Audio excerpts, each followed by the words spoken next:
Hi, why do some people zoom up the career ladder while others feel stuck holding at it?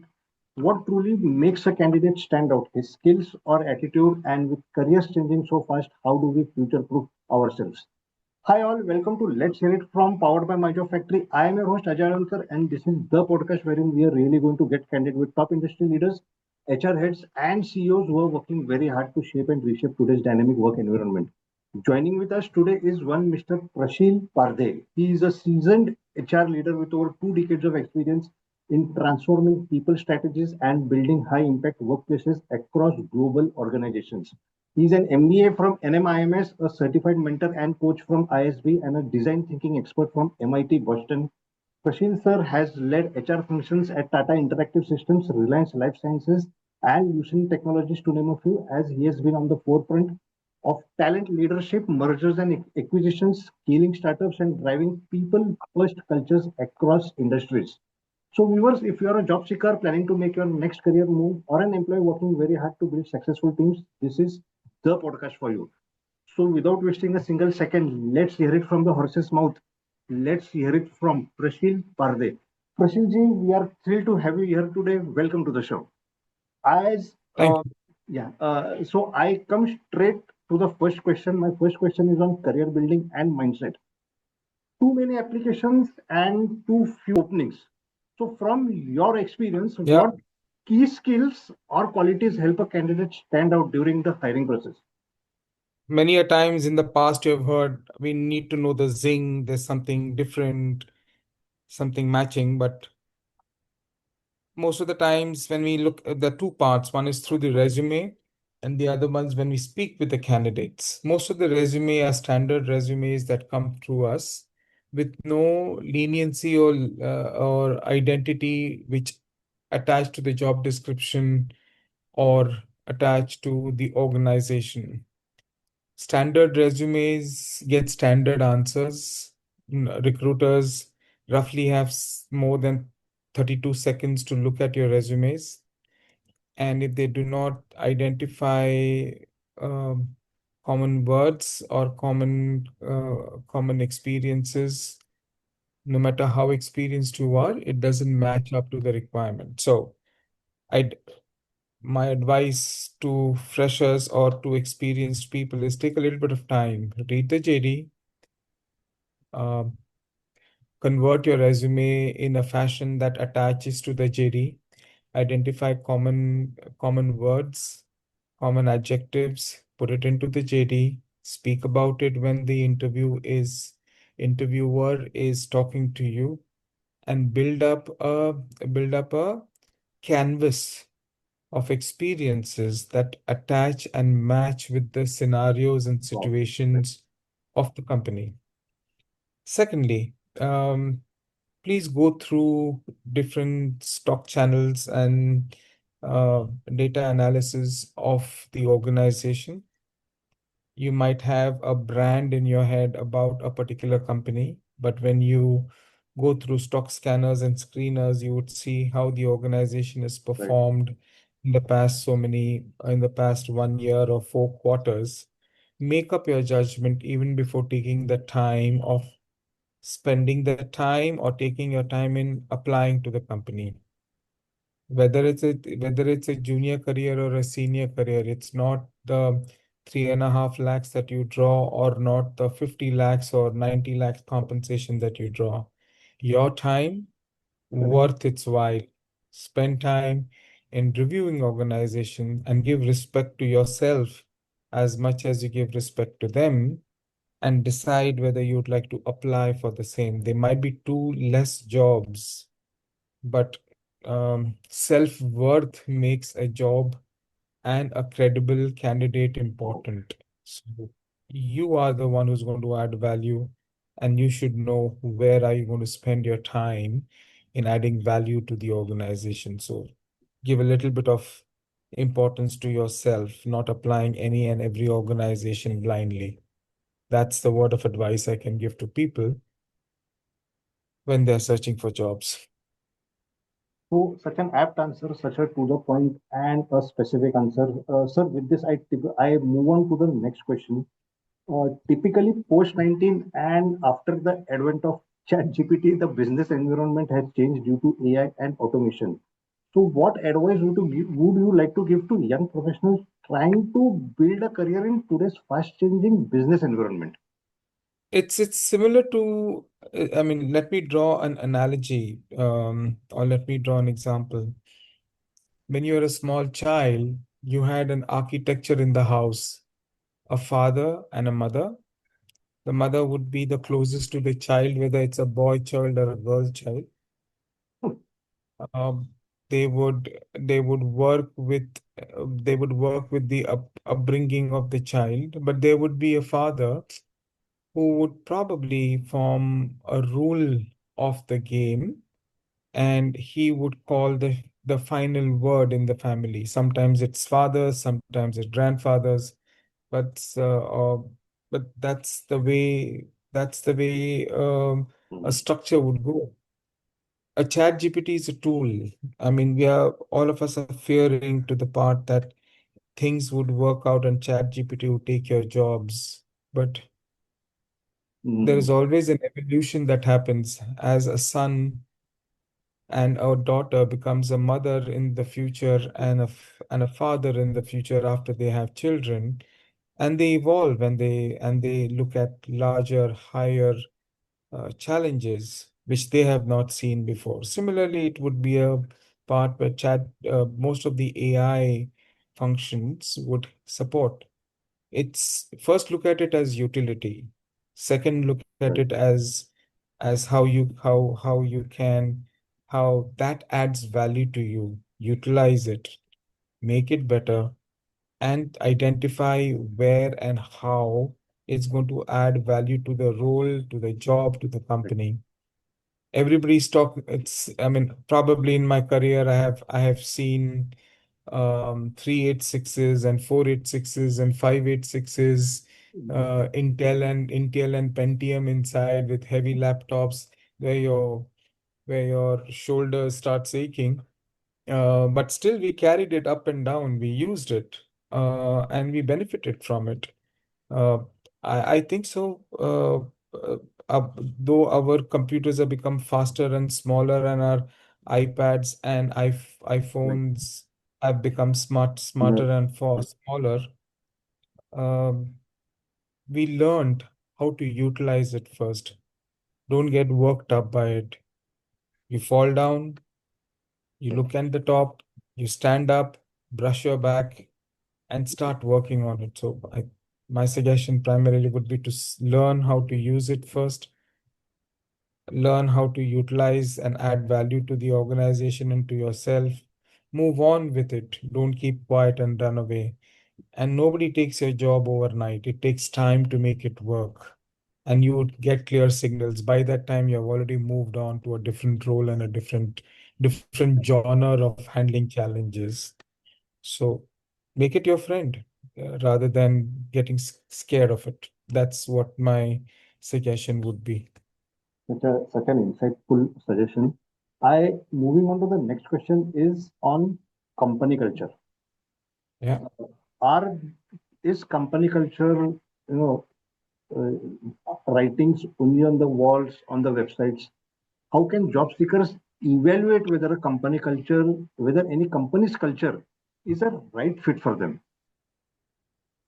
Coming back to my earlier challenge and question and scenario building that I had done, um, I've been into this business for long and in HR business for long, when no leader, no middle manager, and no no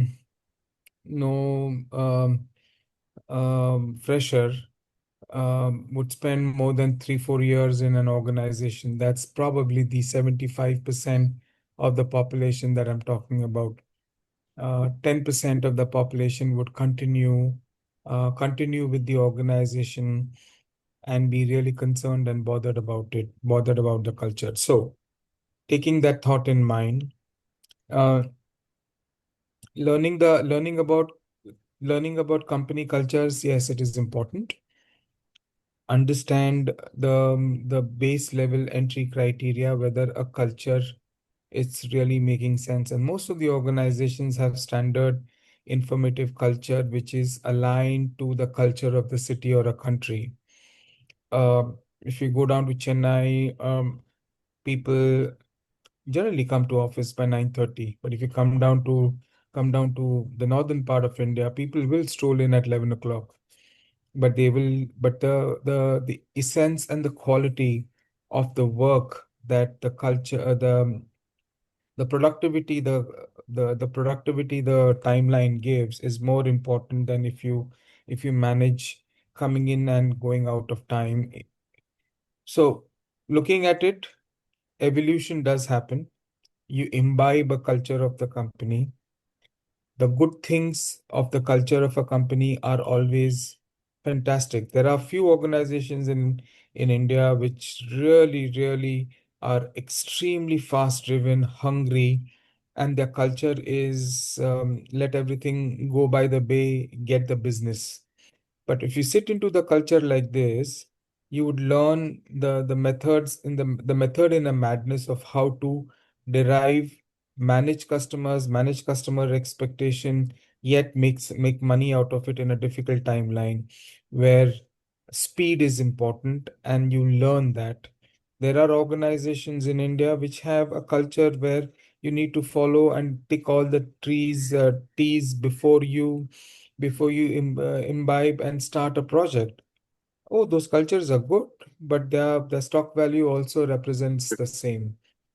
So every culture, like your own house.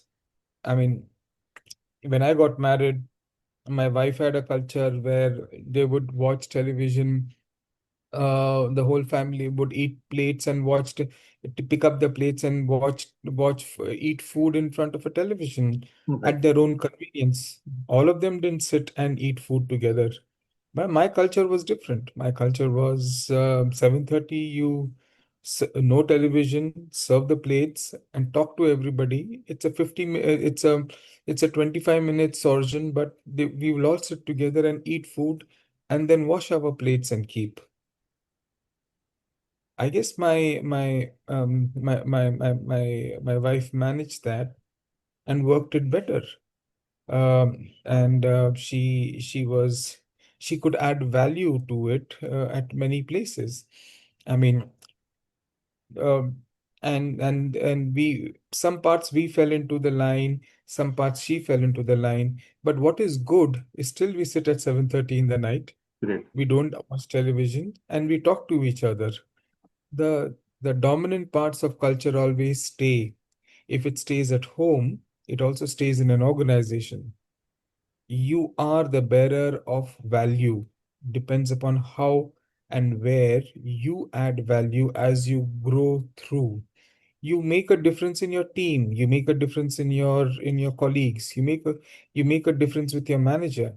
You ask your manager, he'll have five people reporting to him, and he'll have culture maps, credibility maps of all the five people in their mind. And that's the value you add to that one bearing stone. That's your Great. manager. And as you grow further, you add value to various different people in your family and in your family at work. Stick to your ethics. Solve one problem at a time. Don't solve the world. Don't get worked up. That's what you are. You can't change.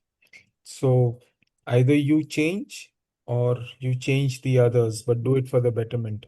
Bad things don't last. Good things always do. That's my view onto it. Great. Amazing. Such a deep meaning answer. Coming back to HR and hiring strategies, typically post AI and automation, the hiring practices have changed now. So how it has changed, and what should job seekers do to adapt to the changed recruitment practices or hiring practices typically after the advent of AI and automation? The first and foremost, what job seekers should do is not to lose hope. Okay, that's the basic part.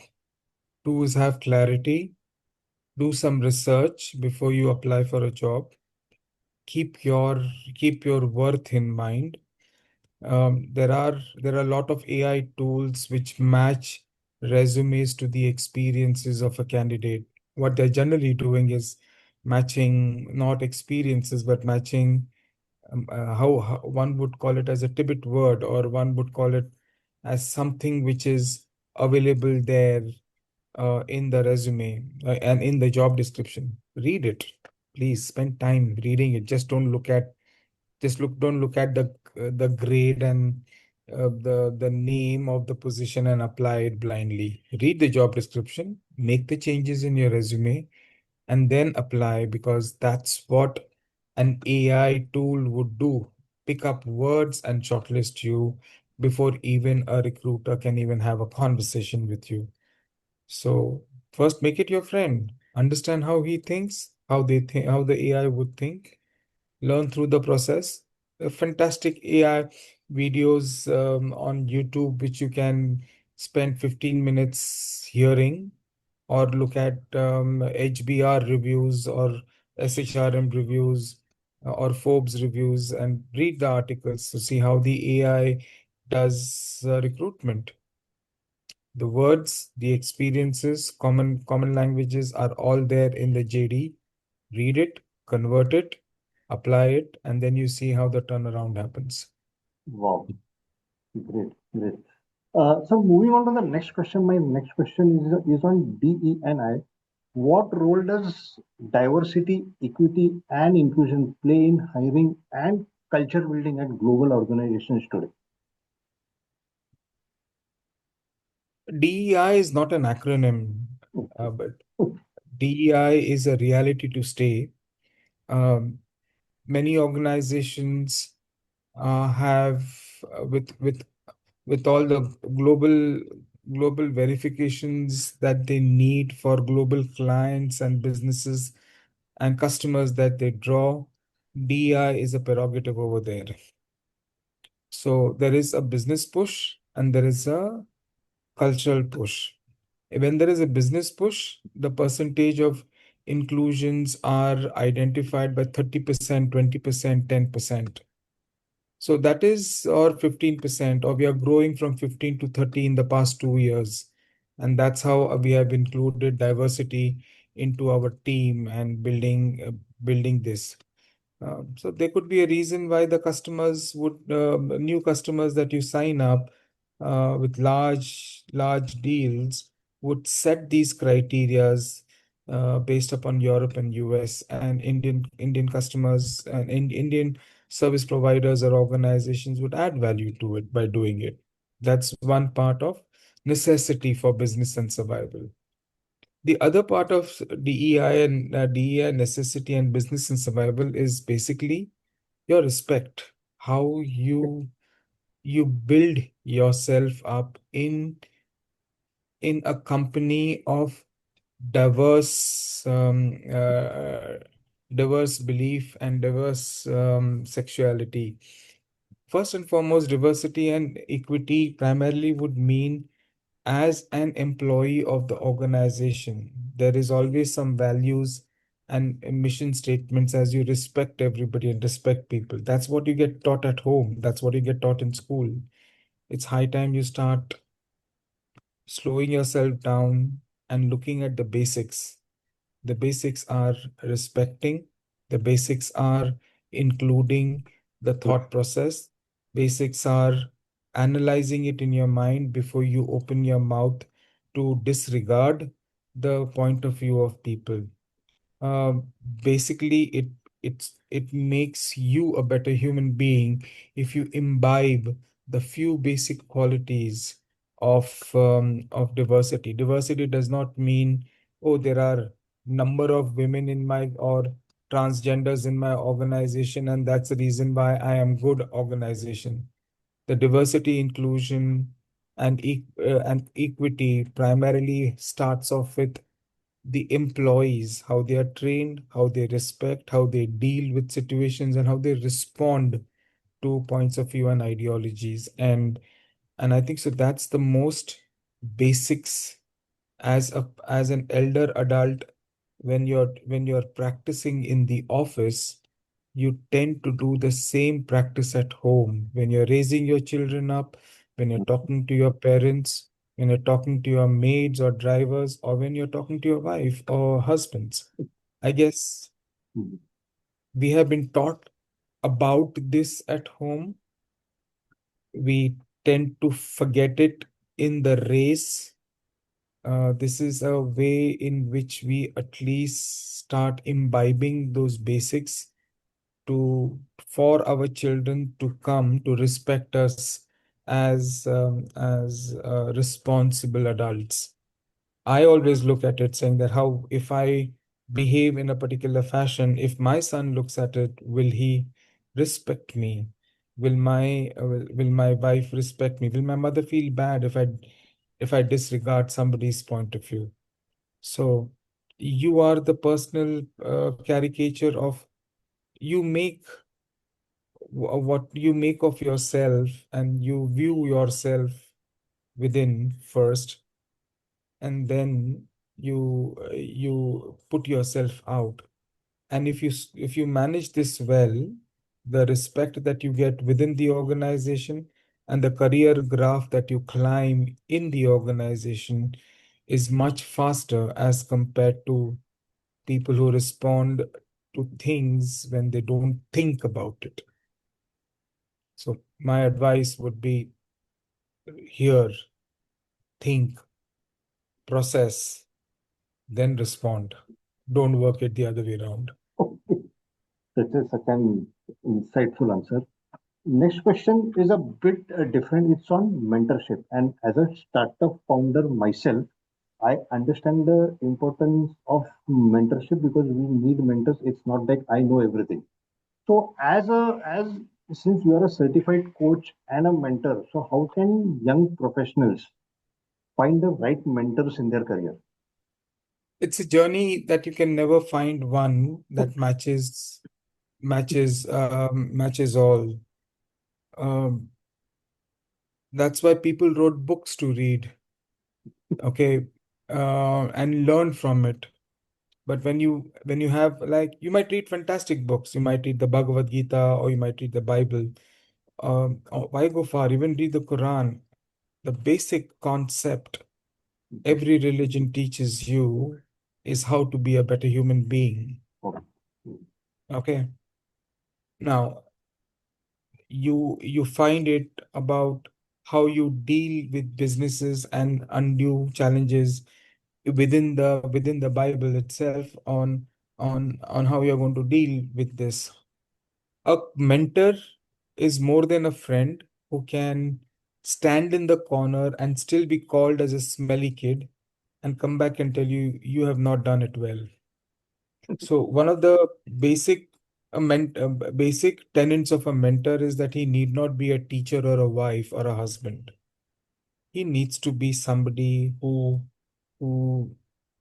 without any form of retaliation can come and give you and show the mirror in your eyes saying that these are the five good things you did, but you really bungled up on seven, eight, nine. If you manage this well, so let's unravel these seven, eight, nine challenges that you have, and let's see how they work with you. Because every student is independent and every mentor is independent. If mentors were fantastic, they would, I'm sure, Marshall Goldsmith will start a standard college of mentorship. He takes programs, right? He Right. takes programs and does a lot of different things. Right. But that's what Marshall told me. Um, Individuals are scared to speak, but when they start speaking, they are scared to resist, to stop. And in this scared to speak and resist to stop is the journey of a mentor क्या बात है? along with the mentee. You have to hold them to help them speak, but just not speak. Alter their thought process in a way they feel comfortable with rather than what you feel comfortable with. Absolutely. Absolutely. So you start if you want to how to find is the question you asked. So the find is make a call, talk to them, and run your challenges. Mhm. But the trust is something that the trust is something that's up to you.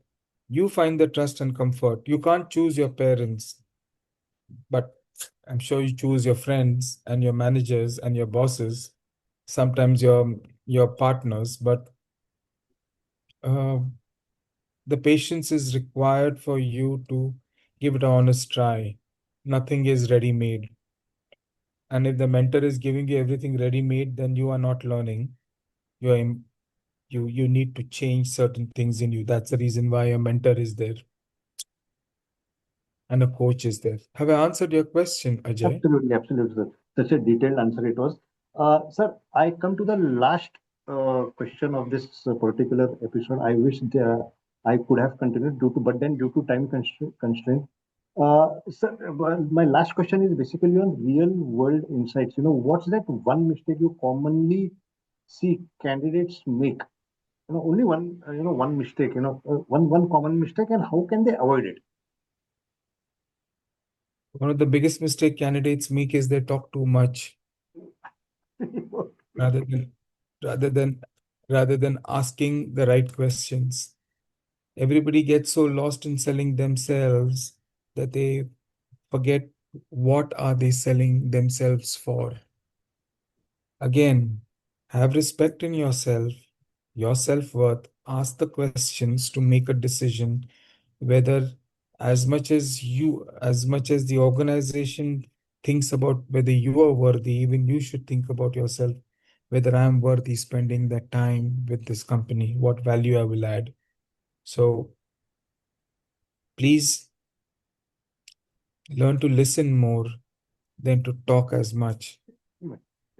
Talk, ask the right questions, then form the right answers, and then come to the closure whether it's making sense to you or no. And if it does, best of luck. Think about me then. Typically, salespeople should make this common mistake.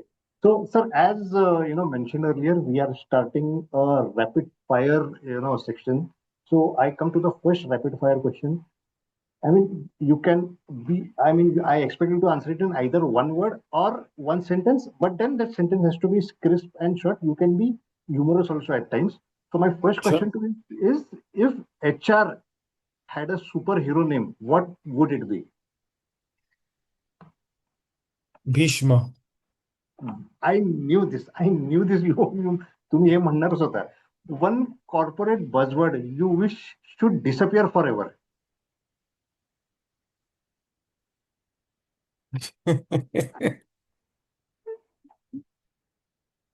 ESR. Sorry ESR.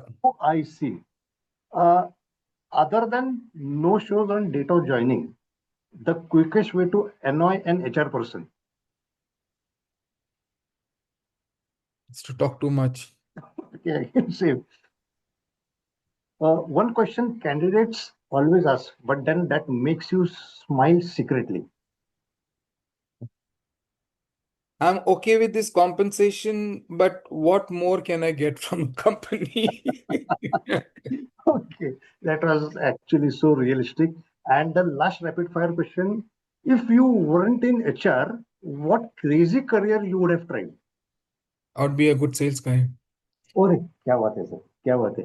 So, with this, viewers, we come to the end of this particular episode of Let's Hear It From.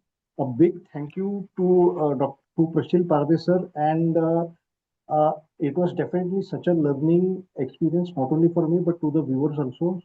So viewers, bye for now. Please take care and please do subscribe this channel to stay updated. Bye once again.